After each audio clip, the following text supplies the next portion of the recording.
하나님 말씀은 요한복음 19장 17절 18절 요한복음 19장 17, 18절 두 절 보시겠습니다. 같이 읽습니다. 시작.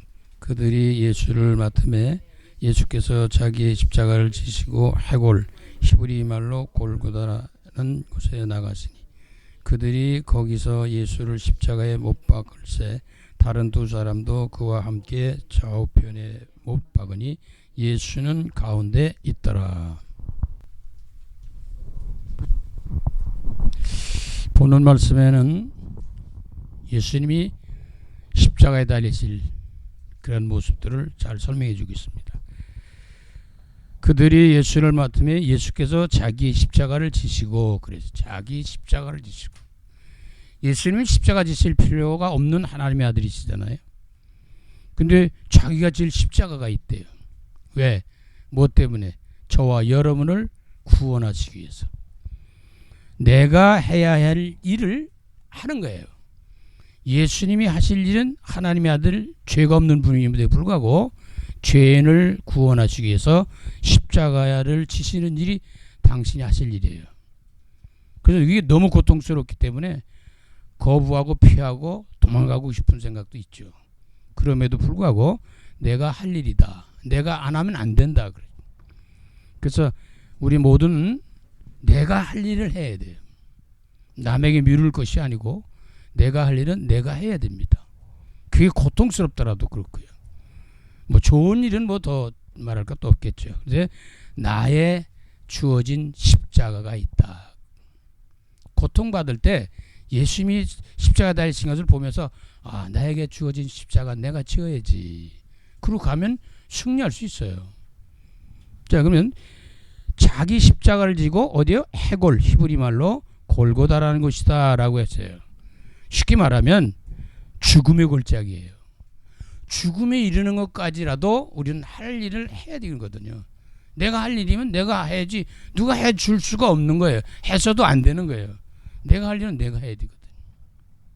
내가 감당해야 될 일은 내가 감당을 해야 된다. 그 말이거든요. 그들이 거기서 예수를 십자가에 못 박을세. 죄가 없어요. 십자가에 못 박을 일이 없어요. 그럼에도 불구하고 예수님은 십자가를 지시고 십자가에 못 박혀야 돼요. 왜? 당신이 해야 하셔야 인류를 구원하시기 때문에.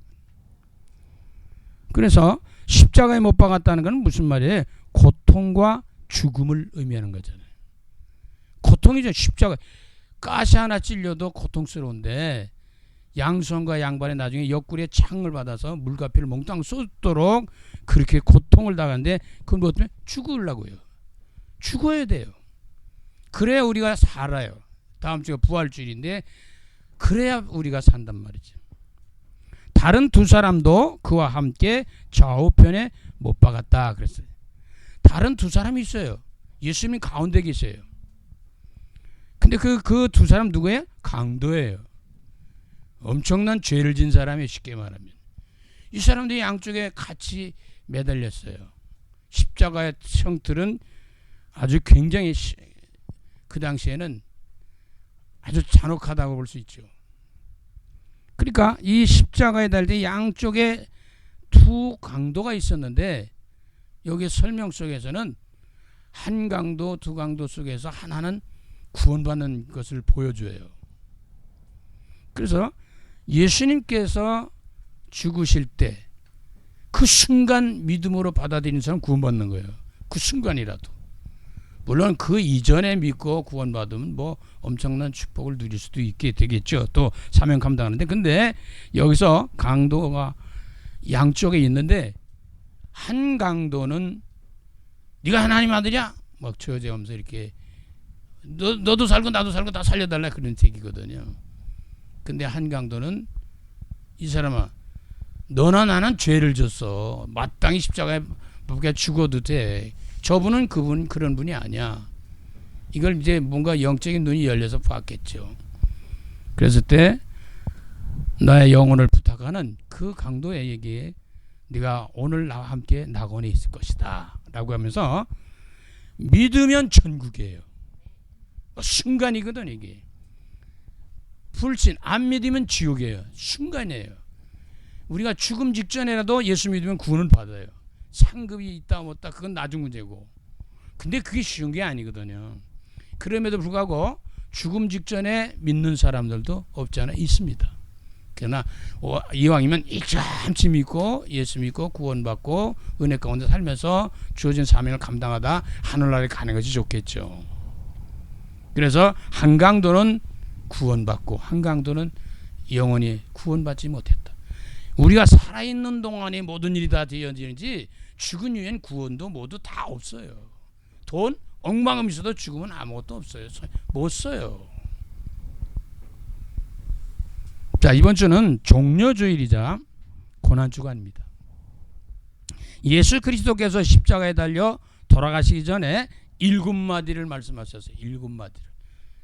7마디를 십자가에 달려서 말씀하셨어요. 돌아가시기 전에, 죽으심 직전에. 그래서 오늘은 고난주간 동안 이 7마디를 묵상하면서 보내기 위해서 오늘 7마디의 말씀을 드리려고 합니다. 그래서 오늘 찬송가 150장을 봤는데 갈보리산 위의 찬송입니다. 제목이. 자, 작사와 작곡의 배경을 본다면 작사와 작곡자는 미국의 부흥사였던 버나드라는 목사님이신데 평생 300편에 넘는 복음 찬송을 지었다고 그래요. 자, 은혜 받으면 작품이 나오게 돼 있어요. 성령 충만하면 작품이 나오게 돼 있어요. 사명을 가지고 깨달으면 작품이 나와요. 무슨 작품? 하나님의 나라의 작품이 나온단 말이죠. 우리 인생도 지금까지도 그랬지만 앞으로도 계속 하나님의 나라에 대한 작품이, 영적인 작품이 만들어져 나가야 되겠고 그렇게 될 겁니다. 미시간주에서 열린 보가건 감리교에서 부흥회를 인도하시는 중에 요한복음 3장 16절의 말씀을 묵상하면서 영감을 받았다 그래요. 하나님의 말씀을 읽고 듣고 하다가 영감이 와요. 감동이 온단 말이죠. 그래서 이렇게 한 300편 정도의 시를 가사를 지었다는 겁니다. 하나님이 세상을 이처럼 사랑하사 독생자를 주셨으니 이는 그를 믿는 자마다 멸망치 않고 영생을 얻게 하려 하심이라.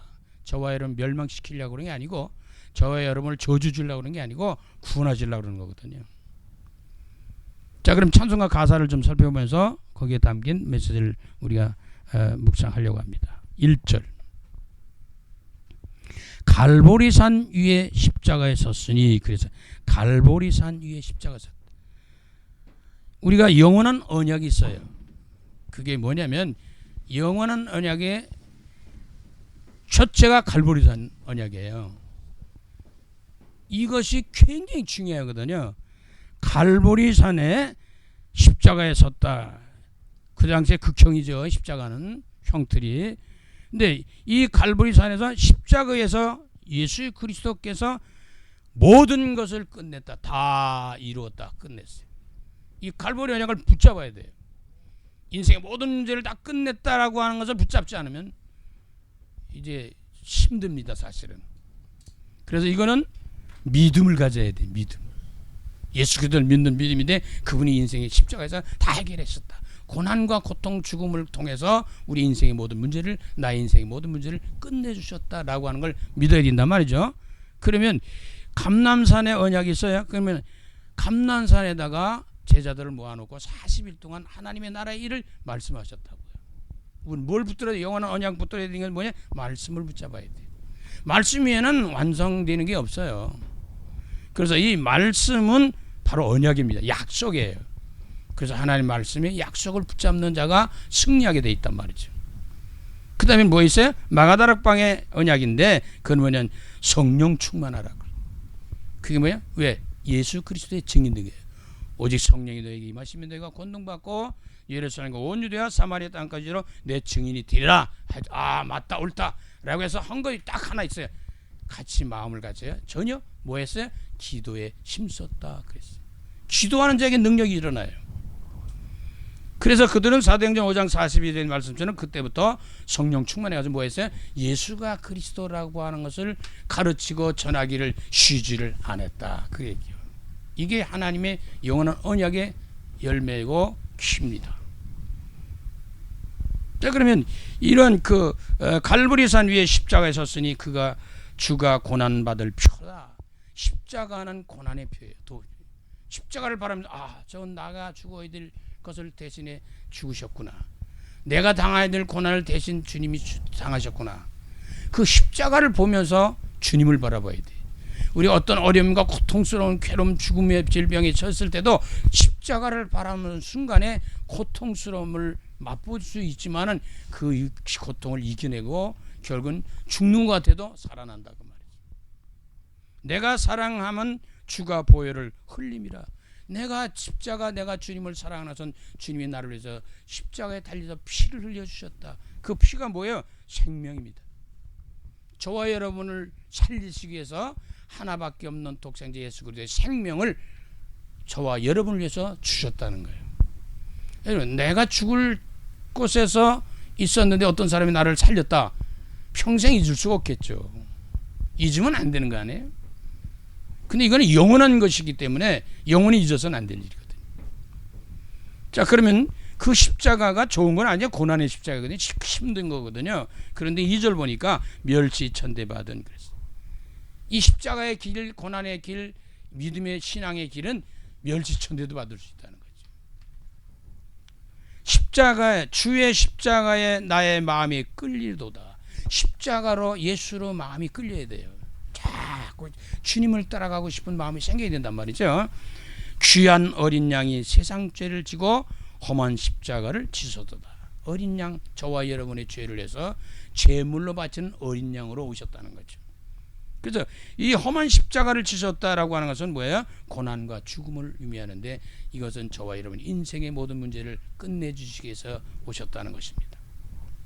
3절 보니까 험한 십자가에 주가 흘린 피를, 험한 십자가 깨끗하게 만들잖아요. 작품으로 요즘 뭐 교회에다 세우는 것들 뭐 십자가 아주 다양하게 많아요. 근데 이게 고난이라는 거예요. 근데 고난을 보지 못하는 거예요. 오히려 또 불신자보다 편안해지려고 자꾸 그러잖아요. 고난의 십자가를 볼 수 있고 고난의 십자가를 걸어갈 수 있는 사람이 진짜 참신앙이라고 볼 수 있습니다. 그러니까 험한 십자가에 주가 흘린 피를 믿는 마음으로 바라보니 그 흘린 보혈의 피, 나를 위해 죽으신 그 죽음의 피, 흘린 피를 바라봐야 돼. 나를 용서하고 내 죄 사하시려고 주가 흘리신 보혈이라. 물과 피를 몽땅 쏟으셨다. 누구를 위해서? 저와 여러분과 인류의 모든 사람을 구원하기 위해서.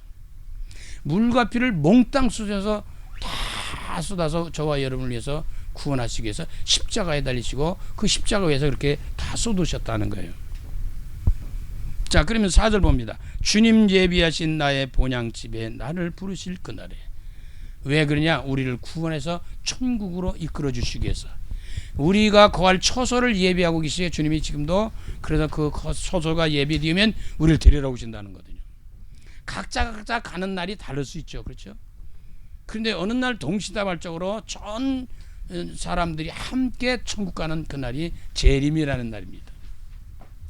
자, 그날에는 영광 중에 계신 우리 주님과 함께 내가 죽도록 충성할 것이다.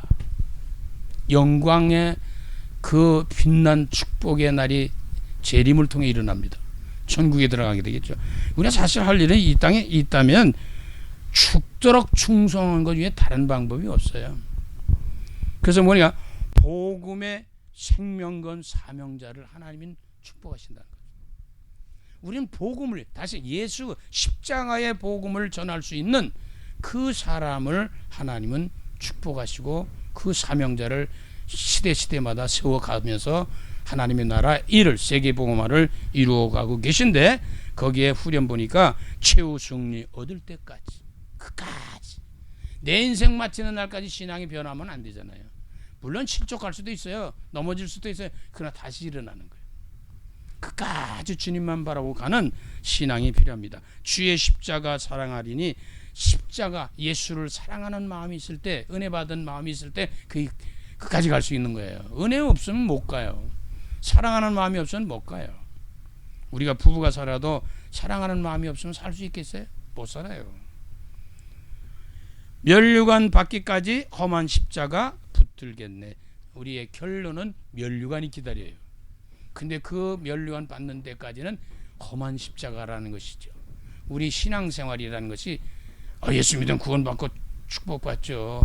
근데 중요한 것은 구원보다 더 중요하다는 것이 복을 받기를 원하는 거거든요. 근데 우리가 신앙생활이란 건 아주 복만 받는 게 아니잖아요. 다 복이죠, 영적으로 말하면. 그런데 우리가 험한 십자가를 붙들고 갈 수 있는, 예수님의 발자취를 따라갈 수 있는 그런 믿음이 필요합니다. 그래 그런 사람이 죽도록 충성할 수가 있어요. 자, 그렇다면 이 가사에 주시는 메시지와 더불어서 우리가 전도자에게 주시는 메시지, 현장 살고 전할 메시지를 한번 샘플했는데, 가상 7원이라고 그래요. 십자가 상하기 위해서 7마디를 하셨다. 그걸 뭐냐면 기독교의 핵심 교리라고 말할 수도 있어요. 물론 위에 여러 가지 설명할 건 있지만 이 7마디가 없어서는 안 되는 거예요. 자, 그렇다면 봅니다. 이 가상 7원, 십자가에서 말씀하신 그 7마디를 확신하고 믿고 누리고 전달하는 거예요. 그게 전도자입니다. 자, 그럼 첫째 봅니다. 누가복음 23장 34절에 아버지 저들을 사하여 주시옵소서. 예수께서 이르시되 아버지 저들을 사하여 주옵소서, 자기들이 하는 것을 알지 못합니다. 십자가에 달리고 뭐 조롱하고 비웃고 막 이런 게 몰라서 그렇다는 거예요. 저와 여러분이 몰라서 터지는 일들이 얼마나 많습니까? 또 사람들이 몰라서 우리를 괴롭히는 게 얼마나 많습니까?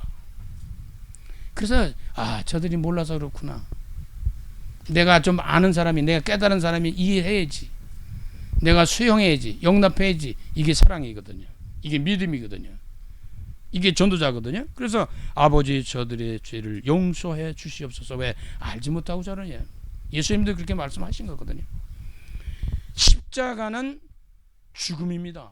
피를 흘리는 장소거든요.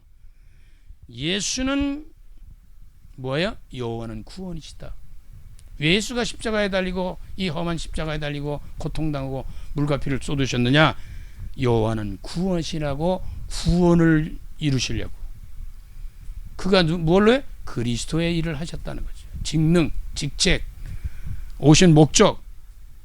일단 우선 원죄, 자범죄를 해결하는 거예요. 죄의 문제 때문에 십자가에 달리셨기 때문에. 저와 여러분 죄가 없다는 사람들은요, 예수가 필요 없는 거예요. 죄가 있던 사람들은 예수가 필요한 거예요. 그래서 그리스도는 뭐예요? 선지자신 그리스도, 하나님 만나는 길, 구원받는 길, 천국 가는 길, 죄 용서받는 길. 재앙과 저주 속에서 나오는 게 죄로 말미암아 재앙과 저주가 없기 때문에 제사장이신 그리스도. 그래서 그리스도가 오신 목적이 뭐야? 구원하는데 죄에서 구원하시려고, 지옥과 저주 사망 권세에서 구원하시려고, 눈에 안 보이는 사탄과 마귀 귀신 악령 속에서 우리를 해방시키기 위해서 오셨다고. 그래서 그는 왕권으로 오신 그리스도다. 이게 삼중직의, 이게 그리스도의 비밀이에요. 이 그리스도의 비밀을 누리는 사람이 신나는 신앙생활을 하는 겁니다. 또 전달해야 될 사명이고요. 그러니까 죄의 문제 해결하는 길은 예수 그리스도밖에 없어요. 다른 데서 해결이 안 돼요. 깜빵 10번 갔다 온다고 되는 게 아니에요. 돈 많이 내가지고 보석금 냈다고 되는 것도 아니에요. 열심히 노력한다고 되는 게 아니에요. 예수 그리스도의 십자가에 달린 그리스도를 믿는 믿음 안에서 이게 해결되는 거예요. 그래서 우리는 나의 죄는 그리스도 예수께서 십자가에서 해결해 주셨다는 이 믿음을 가지고 늘 누리고 전달해야 됩니다. 두 번째 뭐라고 그랬어요? 누가복음 23장 43절에 오늘 네가 나와 함께 낙원에 있으리라. 한 강도가 구원받다 그랬죠. 사실은 그 오른편 강도가 구원, 왼편 강도가 구원 못 받다 이렇게 말하는데 그렇게 설명 안 돼 있어요. 근데 일반적으로 보편적으로 오른편은 옳은 것, 선한 것이기 때문에 오른편의 강도라고 그렇게 말하지, 성경은 그렇게 돼 있지 않아요. 두 강도 중에 한 사람이 그렇게 구원받았다는 거죠. 그러나 어쨌든 간에 예수께서 이르시되 내가 진실로 내게 이르노니 오늘 네가 나와 함께 낙원에 있으리라.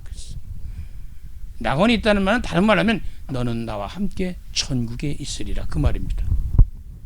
천국은 어떤 곳이에요? 우리가 갈 곳이에요. 종착역에 거기 가요. 이것 때문에 우리가 사는 거예요. 사실은요. 여기 가려고. 이것 때문에 열심히 뛰는 거예요. 이것 때문에 예배드리고, 이것 때문에 기도하고, 이것 때문에 헌금하고, 이것 때문에 봉사하고, 이것 때문에 교회도 짓고, 이거 막 그러는 거거든요. 이것을 이루기 위한 하나의 과정 속에서. 그래서 천국은 요한계시록에 나오는 말씀 보면 뭐예요? 거긴 눈물도 흘릴 일이 없어져요. 거기는 사망이 없어요. 거기는 애통하고 곡하는 일이 없어요. 우리가 지금 고통스러운 건 연세가 드신 분들이 특히 이 젊은 사람들은 잘 몰라요. 나이를 먹어봐야면 아는데 아프다는 거예요. 죽음은 나중 문제예요. 아픈 걸 뭐 어떻게? 머리부터 발끝까지 영혼 깊은 분까지 뼛속 마디마디 아프고 쑤시고 아프고. 이걸 이해를 못합니다. 젊은 사람들은. 젊었을 때는 이해를 못합니다.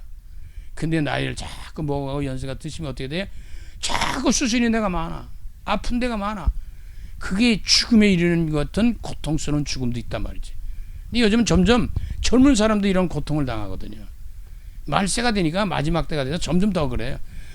무두셀레는 죄를 짓고 죄가 들어와서 사람이 죽는 기간이 얼마 걸렸어요? 969년 걸렸어요. 1000년 살았어요. 1000년. 그게 노아 홍수 시대에 120세로 줄었고 지금 80, 70 이렇게 줄어서 결국 낳지도 못하고 생을 마치는 그 사람도 있죠. 영혼도 있죠. 근데 이게 과학적으로 의학적으로 지금 볼 때 120세까지는 살 수 있답니다. 이제 앞으로는 앞에 시대들은 이제 뒤에 오는 후대들은 어떠냐? 최소한 120세 이상은 살아요. 그게 문제가 아니에요. 우리 예수 믿으면 영원히 사는데 이걸 놓치면 안 되는 거예요. 예수 그리스도 안에 있어야 영생 얻어요. 그러니까 거기 천국 가니 그러니까 네가 오늘 나한테 낙원에 있으면 쉬운 말로 하면 넌 하고 누굴도 없어. 거기는 사망도 애통도 고난도 아픔도 없어. 거길 내가 너와 함께 갈 것이다. 있을 것이다. 라고 하는 겁니다.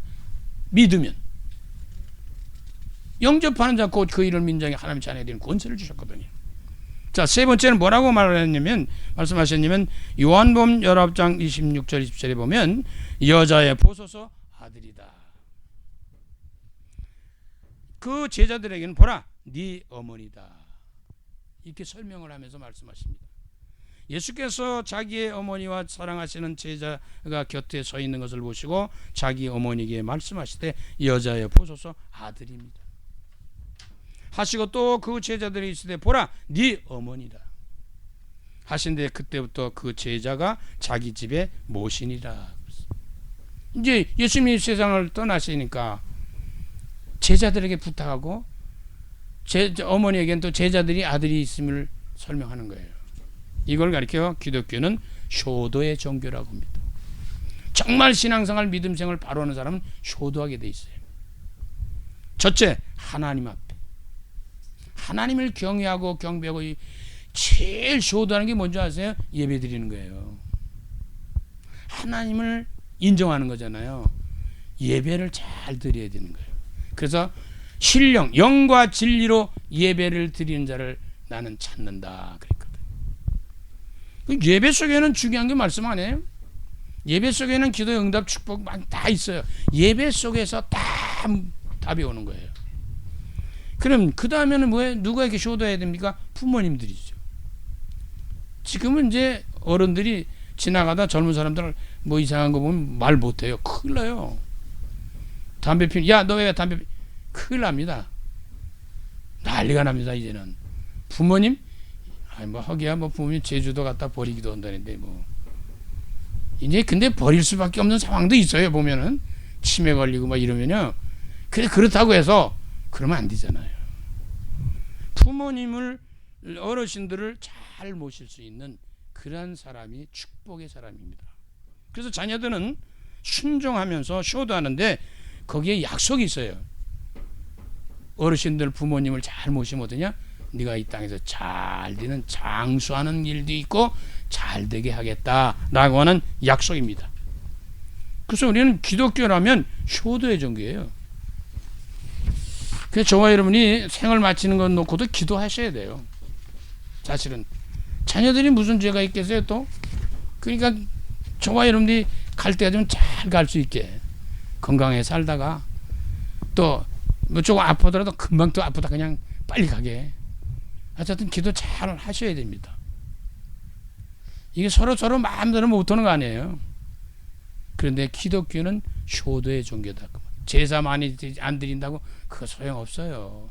죽은 다음에 먹을 거야. 그냥 살아계실 때 냉수 한 그릇에다 떠드리면 이게 더 좋은 거지. 그렇잖아요. 네 번째입니다. 뭐라고 말씀하셨냐? 엘리 엘리 라마 사박다니. 마태복음 27장 46절에 보면 제9시쯤에 예수께서 크게 소리질러 이르시되 엘리 엘리 라마 사박다니 하시니 이는 곧 나의 하나님 나의 하나님 어찌하여 나를 버리십니까? 라고 하는 뜻이에요. 얼마나 고통스러운지. 아버지 어찌하여 나를 버리십니까? 아무 대꾸가 없어요. 왜? 자기가 지은 십자가의 사명이기 때문에. 아무런 대꾸도 없어요. 반응도 없어요. 우리가 이럴 때가 있잖아요. 하나님이 정말 살아계신 거야? 하나님 계시면 이럴 수가 있어? 할 때가 있잖아요. 의심할 때도 있고 원망하고 불평할 때도 있잖아요. 그런데 그 아무 대꾸가 없는, 반응이 없는 그 속에서 하나님은 가슴을 치면서, 우리 생각하면 그 아들이 돌아 죽잖아요. 고통당하잖아요. 그래도 뭐 저와 여러분이 만약에 자녀들이 어떤 사고가 당하고 이되고 몇 가만히 있겠어요? 근데 이 하나님도 이렇게 해야만 될 수밖에 없고, 이래야 인류가 구원되니까. 그래서 구원을 완성해 가는 순간 시간이다 그 말이에요. 조금만 있어라. 힘들지, 고통스럽지, 괴롭지, 죽을 것 같지, 조금만 있어. 다시 산다. 모든 게 회복된다. 그래서 뭐라 해야 됩니까? 이런 순간에 아무런 대꾸가 없고 원망하고 불평하고 막 이럴 수 있는 상황이라도 감사해야 됩니다. 모르니까 그냥 감사해요. 그냥.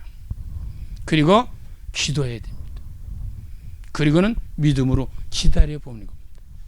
그럼 무엇 날에? 3일 만에 무덤에서 부활을 하시게 되는 거예요. 살아나는 거예요. 회복되는 거예요. 엘리 엘리 라마 사박다니 나의 하나님 나의 하나님 어찌하여 나를 버립니까? 하나님 계시면 내 시험편 저질 몰라요? 이럴 수가 있어요? 저럴 수가 있어요? 말할 수 있죠. 그러나 그게 다 우리를 구원의 길로 이끄시고 축복의 길로 영생의 길로 인도하는 과정이라는 것을 잊지를 마시기 바랍니다. 그래 감사해요. 기도하고 믿음으로 기도를. 자, 그러다 보니까 인생이 얼마나 고통스러운지 요한복음 19장 28절에 뭐라고 말씀하냐? 내가 목마르다 그랬어요. 그래서 기독교는 목마른 종교라고 해요. 그러니까 그 후에 예수께서 모든 일이 이미 이루신 줄 아시고 성경을 응하게 하시라 하사 이르시되 내가 목마르다 하시니 요한복음 19장 28절. 내가 목마르다 그 말은 뭐예요? 실제 목마르면 물과 비를 쏟는데 목이 안 마르겠어요? 자, 그 말은 뭐냐? 영적인 갈증이 있습니다. 인생은 영적 존재이기 때문에 영적인 갈등이 있어요. 그래서 사람들이 막 이 종교 저 종교 이 교회 저 교회 막 돌아다니는 이유가 뭐냐? 영적인 갈증이 있어서 그래요. 해소가 잘 안 되는 거예요. 해결이 잘 안 되는 거야. 이 교회 가도 저 교회 가도 이래도 저래도 어떤 데는 금방 좋은 거 같은데 또 문제가 생기고 막 이러는 거예요. 영적인 갈증. 그 다음에 뭐가 있어요? 육신적인 갈증이 있어요. 우리가 먹고 마시는 이 문제서부터 시작해서 뭐 입는 옷, 자동차, 집 많은 것에 갈증이 있어요. 그래서 영적인 갈증, 육신적인 갈증, 하나님을 떠난 인생들의 근본 문제들이 있다 그 말이에요. 하나님을 떠난 인생들에게는 모든 것에 갈증이 있어요. 목말라요. 이 목말을 해결할 수 있는 길은 십자가에 대신 예수 그리스도를 바라보는 순간, 구원받는 순간부터 해결되기 시작하는 겁니다. 여러분이 목마른 사람이 자꾸 그 바닷물을 먹으면 안 되잖아요. 자, 뭐 그렇죠? 진짜 깨끗한 물을 마셔야 되는데 자꾸 목마르다고 자꾸 마시면 토목이 마른단 말이죠. 그 음료수도 자꾸 마는 그 음료수 계속 그거 정상적으로 해결되는 게 아니라는 거예요. 그래서 내가 목마르다 하는 것은 너희들을 바라보니 내가 알겠구나. 너희들이 영적으로 육신적으로 목마르구나. 목마른 것을 해결할 수 있는 종교가 기독교입니다. 예수 그리스도란 말이에요. 그 다음에 그러니까 요한복음 19장 30절에 뭐라고 말씀하셨냐? 다 이루었다. 걱정하지 말아라. 그런 얘기. 영적인 갈증, 육신적인 갈증, 모든 인생의 갈증들을 해결할 수 있는 길을 내가 십자가에서 죽는 이 순간부터 다 끝내는 것이다 라고 하는 겁니다. 그래서 요한복음 19장 30절 예수께서 신 포도주를 마신 후에 이르시되 다 이루었다 하시고 머리를 숙이니 영혼이 떠나가시니라. 다 이루었어요. 예수가 그리스도로 십자가 위에서 3일 만에 부활하셔서 모든 문제를 끝내셨는데 진짜 완벽하게 끝나는 날 언제인 줄 아세요? 재림이에요. 자, 진짜 완벽하게 끝난 날이야 내가 이 세상을 떠나는 날이에요. 죽은 날이에요. 쉽게 말하면 그 전체적으로 인류적으로 끝나는 날은 언제? 주님이 재림하실 때라 그 말이에요. 끝나는 날이 와. 이미 끝났는데 그게 사실로 우리에게 다가오는 날이 옵니다. 이미 왔어요. 그런데 믿고 누리면 되는데 그걸 못 두는 거죠. 다 이루었다. 끝냈다. 아파? 다 끝냈어. 가난해? 다 끝냈어. 무슨 일이 있어? 다 끝냈어. 걱정하지 마라. 마지막에 그래서 예수님은 누가복음 23장 46절에 이렇게 말씀하십니다. 내 영혼을 아버지 손에 부탁합니다. 예수께서 큰 소리로 불러 이르시되 아버지 내 영혼을 아버지 손에 부탁하나이다 하고 이 말씀을 하신 후에 숨지시니라. 주무실 때 아버지 내 영혼을 아버지 손에 부탁합니다. 나의 가족과 나의 모든 친척과 모든 이웃들 모든 사람들을 모든 식구들 더불어서 내가 아는 지인들 아니 모든 영혼들을 하나님 앞에 부탁드립니다. 그들의 영혼들을 하나님의 나라에 들어갈 수 있게 하시고 보장시켜 주시옵소서. 영생 영원히 사는 길로 가는 거예요. 요한복음 14장 6절 내가 곧 길이요 진리요 생명이니 나로 말미암아 아버지께로 올 자가 없다라고 하는 이런 7마디를 하시고 영원히 떠나셨다 그런 얘기. 이게 성취고 이루어지고 회복되는 건 언제? 부활이야. 다음 주일 부활주의 회복되는 거예요. 저와 여러분이 모든 인생의 문제는요 다 하나님 떠나서 왔어요. 하나님 만나면 되는 거예요. 그 만나는 길이 예수 그리스도를 믿는 거예요. 그럼 모든 게 끝나는 거예요. 영원히 완벽하게 끝나는 건 뭐냐? 천국 가는 날이에요. 재림하시는 날이란 말이에요. 끝내줬거든요. 이미 법적으로 끝냈어요. 그냥 믿고 누리면 돼요. 자, 가상치료는 예수 그리스도의 고난과 사랑을 의미하고요. 그리고 인류에 대한 용서와 구원을 나타냅니다. 그러므로 종료주일이자 고난주간에 이번 한 주간 동안 십자가상에서 예수님이 말씀하신 7마디를 묵상하시면서 이 언약을 굳게 잡고 누리면서 주님 오신 날까지 아니 내가 이 땅을 떠난 날까지 저와 여러분이 믿음 안에서 승리하는 이 고난이 아니라 축복으로 능력으로 은혜로 다가와서 항상 행복한 전도자로 많은 생명들을 살리는 전도자의 삶을 누리시기를 간절히 주 이름으로 축원합니다. 살아계신 주님, 예수님이 십자가에 못 박혀 피 흘려 물과 피를 몽땅 쏟으시면서 계신 동안에 7마디를 하셨습니다. 이 언약 굳게 잡고 남은 여생 복음의 증인으로 설 수 있도록 영육간의 강건함으로 함께해 주실 줄 믿습니다. 가상칠언을 마음에 묵상하면서 한 주간 남은 생애를 드릴 수 있는 귀한 전도자들 언약의 여정이 되게 하여 주시옵소서. 예수 그리스도 이름으로 감사하며 축복하며 기도드립니다. 아멘.